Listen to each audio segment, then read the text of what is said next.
Welcome to the B2B Breakthrough podcast. We're here to bring you all the best knowledge, insights, and strategies from e-commerce experts, successful business owners, and the team at Alibaba.com that you'll need to grow your business and achieve your next big breakthrough. I'm your host, Ciara Cristo. You've built your own toolkit to figure out how to piece it all together.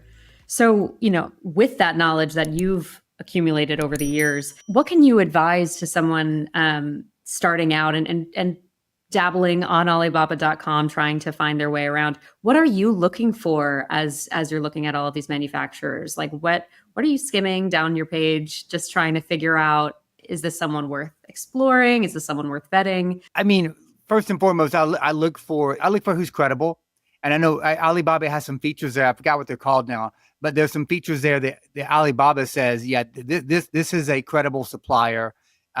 So I will take a list of those. So if you don't do your homework, or you're very naive, or you're also desperate, you're going to make bad decisions quickly. So what I've realized is that you really have to take the time to learn a system like Alibaba. Let me give you a practical scenario. I have an idea for a hands-free device, right? So I see people walking around my neighborhood and they're doing Zoom calls. Walking around holding their phone in front of them, right?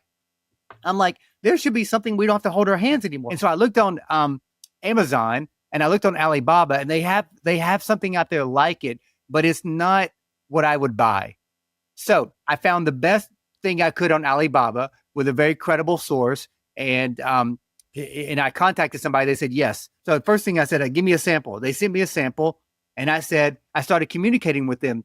I said, if I get 1,000 of these, I see that this is not in the market anywhere. So if I'm offering to get 1,000, then maybe I want 2,000. If I do well with this, they have incentive to change this product for me because they're not selling a lot of them. So I said, okay, I'd like to have a bracket that kind of goes up higher so the phone can be up higher, and I need some kind of stability so when I'm walking it doesn't move around a lot. And then they said, well, how many would you be willing to purchase if we were to make these changes? What I'm saying, I'm negotiating. It's really getting that thing started, and then you can have really good communication, because the communication I've had over there have been no barriers. People are communicating clearly. Sometimes I have to stay up till 9:00 at night or whatever, and that's fine. But it's been really, really interesting to see what you can achieve just by finding the right credible, supplier, and then having, the communication, and then waiting for a sample, and then just kind of like talking back and forth.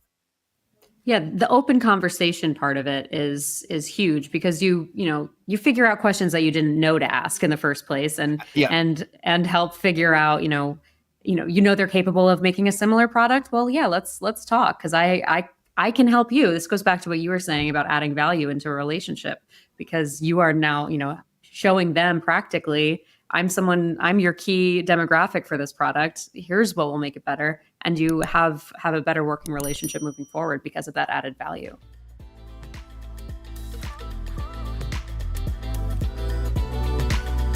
B2B Breakthrough is produced by Alibaba.com. To find out how Alibaba.com is empowering its customers with the tools, services, and resources they need to grow their business, visit Alibaba.com.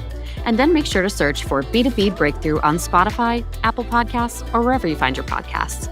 Make sure to follow us so you don't miss future episodes. On behalf of the team here at Alibaba.com, thanks for listening.